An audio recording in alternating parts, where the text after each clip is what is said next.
नोएडा से आपको देंगे। उत्तर प्रदेश के ग्रेटर नोएडा के निक्की हत्याकांड से जुड़ी बड़ी खबर। बड़ा अपडेट यह है कि आरोपी ससुर को भी पुलिस ने गिरफ्तार कर लिया। आरोपी ससुर सतवीर को पुलिस ने सिरसा चौराहे से गिरफ्तार किया।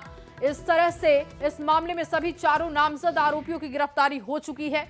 ये देखिए तस्वीरें भी आपको दिखा रहे हैं जब ससुर की गिरफ्तारी की गई। इससे पहले पति को एनकाउंटर करते हुए पैर में पुलिस ने गोली मारी थी, उसकी गिरफ्तारी हुई। उसके बाद सास दयावती की गिरफ्तारी, जेठ की गिरफ्तारी और अब देखिए इस पूरे मामले में जो 4 नामजद आरोपी थे उनमें से आखिरी यानी कि ससुर की भी गिरफ्तारी हो चुकी है। और इससे पहले पुलिस ने निक्की मर्डर केस में आरोपी जेठ, सास और पति को गिरफ्तार किया था और उसकी तस्वीरें भी हम आपको दिखा रहे हैं। ग्रेटर नोएडा के निक्की हत्याकांड का एक और वीडियो सामने आया है। सूत्रों के मुताबिक ये वीडियो निक्की को जलाने के ठीक बाद का बताया जा रहा है। हालांकि न्यूज़ 18 इस वीडियो की पुष्टि नहीं करता। और सूत्रों के मुताबिक निक्की और उसकी बहन कंचन का अपने पतियों से रील और वीडियो बनाने को लेकर भी विवाद था। और इतना ही नहीं, ब्यूटी पार्लर चलाने को लेकर भी विवाद चलता था। सूत्रों के मुताबिक कंचन के सोशल मीडिया प्रोफाइल से दोनों बहनें रील अपलोड करती थीं, जिस पर विपिन और उसके भाई दोनों को ही ऐतराज था। 11 फरवरी को रील और पार्लर को लेकर इनके बीच में झगड़ा हुआ था, जिसके बाद दोनों बहनें मायके भी गई थीं। और 18 मार्च को पंचायत हुई जिसमें दोनों पक्षों ने बातें रखी और जिसमें तय हुआ कि वो रील वगैरह नहीं बनाएंगी। दोनों बहनें ससुराल चली गई और कुछ ही दिनों तक उन्होंने रील भी नहीं बनाई। बाद में जब फिर से वीडियो रील बनाना शुरू किया, पार्लर चलाया, तो फिर से विवाद शुरू हो गया। और देखिए ये जो रील आप देख रहे हैं, इस तरीके का रील बनाने का शौक दोनों बहनों का था। हालांकि ये कोई मुद्दा नहीं हो सकता कि आप किसी की बेटी को आग के हवाले कर दे, और इसी का विरोध इस वक्त लोग कर रहे हैं। ब्यूटी पार्लर भी निक्की चलाती थी क्योंकि उसने पार्लर का कोर्स किया हुआ था। निक्की के पिता ने कहा कि मैंने अपनी बेटी को पढ़ाया था, उसको पार्लर का कोर्स कराया था ताकि वो अपना काम कर सके, और घर से ही वो काम करती थी। आगे बढ़ते हुए पश्चिम बंगाल की खबर की बात होगी। पश्चिम बंगाल में चर्चित स्कूल भर्ती घोटाले की जांच ने सोमवार को नया मोड़ ले लिया है। ईडी की छापेमारी के दौरान टीएमसी के विधायक जीवन कृष्ण साहा भागने की कोशिश कर रहे थे, जिनको रंगे हाथों पकड़ा गया। साहा ने घर की दीवार कूदकर फरार होने की कोशिश की, लेकिन ईडी की टीम ने उनका पीछा करते हुए खेत से उनको पकड़ लिया। अधिकारियों के मुताबिक वो खेतों के रास्ते होते हुए भागने की कोशिश कर रहे थे। कीचड़ में सना हुआ उनको पाया गया और उसके बाद ये गिरफ्तारी की गई, जिस गिरफ्तारी की तस्वीर आप भी देख रहे हैं। और अगली खबर स्टैंड अप कॉमेडियन समय रैना से जुड़ी हुई है। दरअसल सुप्रीम कोर्ट ने समय रैना के साथ मशहूर स्टैंड अप कॉमेडियन को दिव्यांगजनों पर असंवेदनशील चुटकुले बनाने के लिए कड़ी फटकार लगाई है। कोर्ट ने साफ कहा कि कॉमेडियन केवल अदालत में ही नहीं बल्कि अपने सोशल मीडिया प्लेटफॉर्म्स पर भी सार्वजनिक रूप से माफी मांग ले। याचिका में यूट्यूबर रणवीर इलाहाबादिया और स्टैंड अप कॉमेडियन समय रैना के साथी विपुल गोयल, बलराज परमजीत और इसके साथ ही सोनाली ठक्कर और निशांत जगदीश तनवर पर भी दिव्यांगजनों के मजाक उड़ाने का आरोप लगा था, और इसी मामले में सुप्रीम कोर्ट ने ये टिप्पणी की है।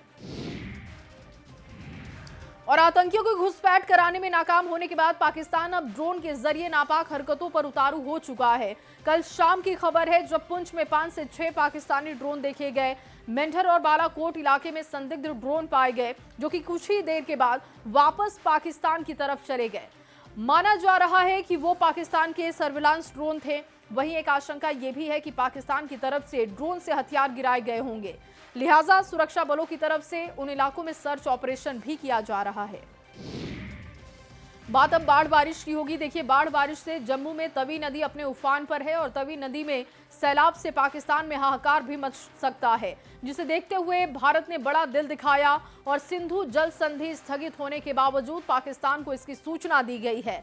लेकिन सिंधु संधि को लेकर अपने स्टैंड पर कायम है। यही वजह है कि पाकिस्तान को सैलाब की सूचना जल आयुक्त के जरिए नहीं बल्कि उच्चायोग के जरिए दी गई। असल में सिंधु जल संधि के तहत भारत को जल प्रवाह के आंकड़े नियमित रूप से जल आयुक्त के जरिए पाकिस्तान से साझा करने होते हैं, लेकिन पहलगाम हमले के बाद भारत ने संधि स्थगित की थी, जिस चलते भारत ने अपने उच्चायोग के जरिए पाकिस्तान के विदेश मंत्रालय को इसकी जानकारी भी दी।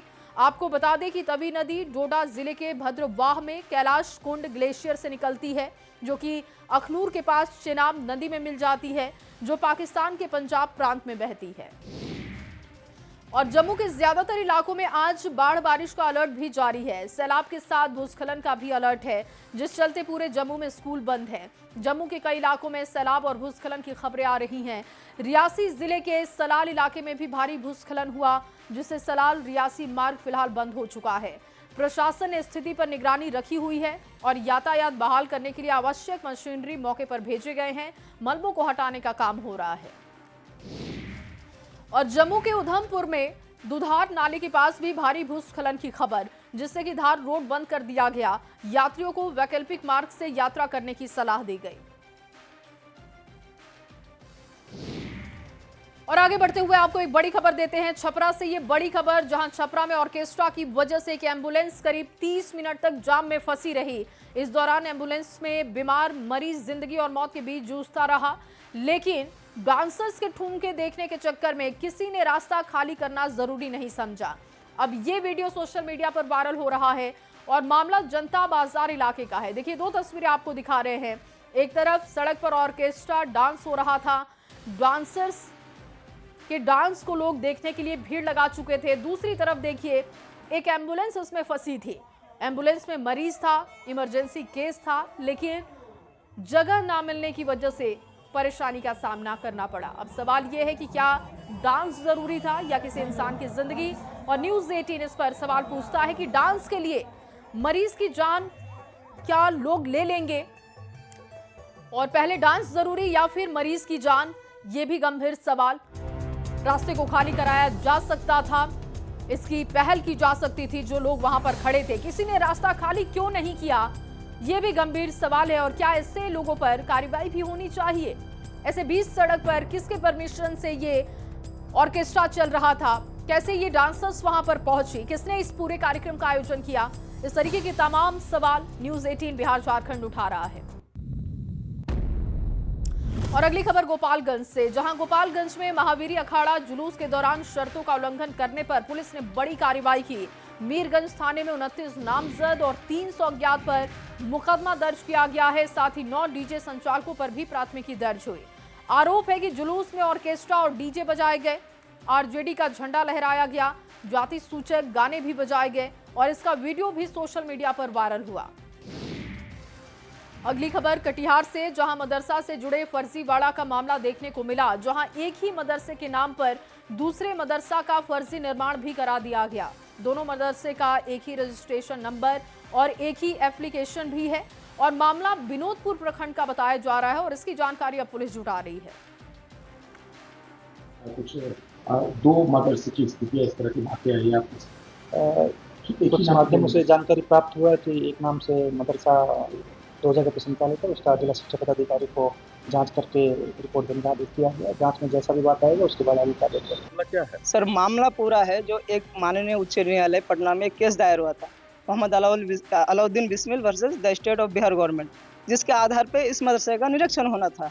हम लोग निरीक्षण का तैयारी कर ही रहे थे कि इसी दौरान हम लोग को सुनने में आया जो डीओ सर को या तो अंधकार में रखते हुए या पैसे का बल पे इस मदरसे में नहीं लाके उसको इसी मदरसे से नवनिर्मित एक मदरसा जो चापी में ये किया गया है, बनाया गया है, वहाँ ले जाके उसका वेरिफिकेशन करके स्थलीय जांच करा के मदरसा बोर्ड को प्रेषित कर दिया गया है। हम लोगों की मेहनत भी कामयाबी हुई थी, लेकिन इस बीच में अभी जो हम लोगों ने मदरसा को आगे बढ़ाने का काम किया, तो इसमें हुआ क्या कि दानीपुर नहर टोला का नाम रख के मदरसा, इस मदरसा का नाम क्या है, दारुल हुदा जो चापी है, चापी के पास में ये लोग एक धान का खेत है, वर्तमान में वहाँ पे धान की खेती होती है, वहाँ पे टीना का जो है 4 से 5 रूम या 6 रूम शायद है, उसको उठा के नहर टोला नाम दे के हमारे रजिस्ट्रेशन नंबर जो हमारे मदरसा अख्तरुल इस्लाम का है वो नंबर उसमें डाल के उसको जो है सरकारी जो एक्ट आता है उसके हिसाब से वो चलाने की प्रक्रिया में है। और सिवान में मौसम का मिजाज बदल चुका है। 2 दिन से आसमान में काले बादल छाए हुए हैं, ठंडी हवा भी चल रही है और इसकी वजह से लोगों को गर्मी से राहत मिली। भागलपुर में भी बदलते मौसम का असर लोगों के स्वास्थ्य पर दिख रहा है। लोग कई तरह की बीमारियों की चपेट में हैं। ज्यादातर लोगों में सर्दी, खांसी और वायरल फीवर के लक्षण हैं और ऐसे में मॉडल सदर अस्पताल में मरीजों की संख्या बढ़ती जा रही है। और बाढ़ के पंडारा के सरहन डैम से कई पंचायतों में खेत जलमग्न हो चुके हैं। किसानों को अब खेती की चिंता सताने लगी है। 12 से ज्यादा गांव के लोग जल जमाव की वजह से परेशान हैं। सांसद ललन सिंह ने अधिकारियों को फोन पर जल्द पानी निकलवाने का आदेश भी दिया और इसके बाद जिले के एसडीएम और एनटीपीसी के अधिकारी मौके पर पहुंचे। पानी निकालने के लिए वहां पर रूपरेखा तैयार करने की तैयारी देखी गई। होगा पहले किसान का हित है, इलाका का हित है, उसके बाद राख निकले कि नहीं निकले। प्रथम प्राथमिकता किसान और सरहद टाल। माननीय ललन बाबू बोले, एसडीओ साहब भी बहुत अच्छा मैंने सौहार्दपूर्ण वातावरण हुआ और बहुत जल्दी बिहारी जाएंगे ऑन स्पॉट और बहुत बड़ा ब्रिज बनेगा। और अगली खबर आरा से, जहां आरा के शाहपुर के दामोदरपुर पंचायत का जवनिया गांव गंगा के कटाव में विलुप्त हो चुका है। गांव के सैकड़ों घर नदी में विलीन हो चुके हैं। गांव के हजारों की आबादी बांध पर शरण लेने को मजबूर है। सुपौल में भी कोसी नदी का जलस्तर काफी कम हो चुका है, लेकिन इसका अभी भी कहर लगातार देखने को मिल रहा है। कोसी नदी से कटाव तेज हो चुका है। बलवा पंचायत वार्ड संख्या 13 के लालगंज गांव में भी कटाव शुरू हो गया है। लोग अपने घरों को छोड़ने पर मजबूर हैं। कोसी बैराज से 1,34,000 क्यूसेक पानी का डिस्चार्ज होता है और इसके बावजूद जलस्तर में लगातार उतार चढ़ाव से लालगंज और आसपास के गांव में खतरा बढ़ते जा रहा है। पंचायत का लालगंज गांव है और हेडक्वार्टर से 4 किलोमीटर की दूरी पर ये गांव है। पिछले साल भी हम लोग आए थे, जो नदी वहां पर था और आज स्थिति आप देख रहे हैं। यहाँ जो काम होना चाहिए, यहाँ जो गांव को बचाने के लिए जो होना चाहिए वो नहीं हो रहा है और निश्चित तौर से नेग्लिजेंसी है यहाँ पर। और ये पूरे लोग अब जिनको पुनर्वास भी है वो सारा या तो कैप्चर्ड है या उस पर लोग पहले से घर बनाए हुए हैं और लोग अभी बांध पर रहने के लिए विवश हैं। कि जिला अधिकारी महोदय के द्वारा भी फ़ोन आया, फिर हमने उच्च अधिकारियों से बात की है उसके बारे में। तो उन लोगों ने अभी बताया कि नदी का भी करेंट कम है और बैराज से डिस्चार्ज भी कम है। तो उस हिसाब से था कि पानी का अप डाउन लेवल बढ़ते जा रहा था, घटता रहा था।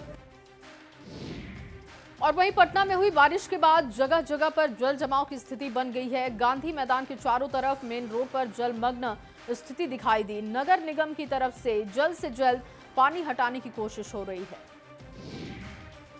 और अगली खबर छपरा से, जहां जेल में बंद शराब तस्कर की इलाज के दौरान मौत हो गई। कैदी की मौत के बाद लोगों ने सड़क को जाम कर हंगामा किया। घटना मशरक थाना क्षेत्र के हनुमानगंज गांव की बताई जा रही है। मृतक 30 साल का शंभू राउत है, जिसकी जेल में तबीयत बिगड़ने के बाद उसे अस्पताल भेजा गया था, लेकिन वहां उसकी मौत हो गई। चौकीदार बोला कि अगर समुदाय धरा के जेबे जमीन में ला दिए कोने से अइबे, यही बात बोला। किस मामले में गिरफ्तारी हुई थी? दारू के बिजनेस में था। और अगली खबर भागलपुर से, भागलपुर में बेटी के जन्म पर एक परिवार ने अस्पताल से लेकर घर तक जश्न मनाया है। पहले अस्पताल में मिठाइयां बांटी गई, नर्स और डॉक्टर्स को धन्यवाद किया गया और इसके बाद बेटी को घर ले जाने के लिए गाड़ी को दुल्हन की तरह सजाया गया। मामला कहल गांव के सोमनाथपुर का है। ये आई थी और अब भी जो आई तो बहुत खुशी है, कोई मतलब टेंशन वाली बात नहीं है। खुशी के साथ हम लोग जा रहे हैं। कैसे तैयारी किए थे, क्या क्या सजाए हैं गाड़ी में? बैलून है, उसका मतलब केक है, नाम है, प्लेट है, सब कुछ है, स्टिकर है बेबी का।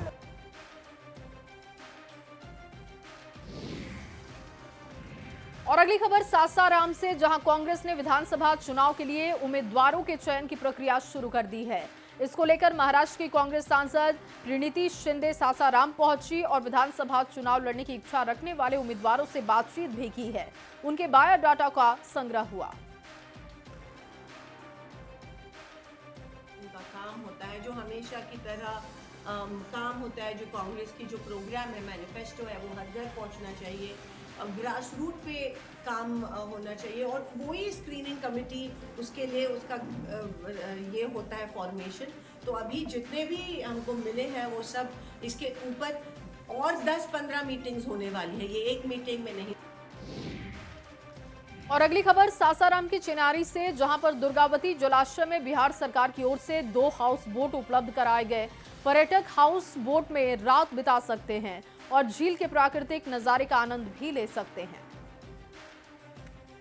बिहार के लिए गौरव का दिन है और कैमूर रोहतास के लिए भी गौरव का दिन है। पहला ऐसा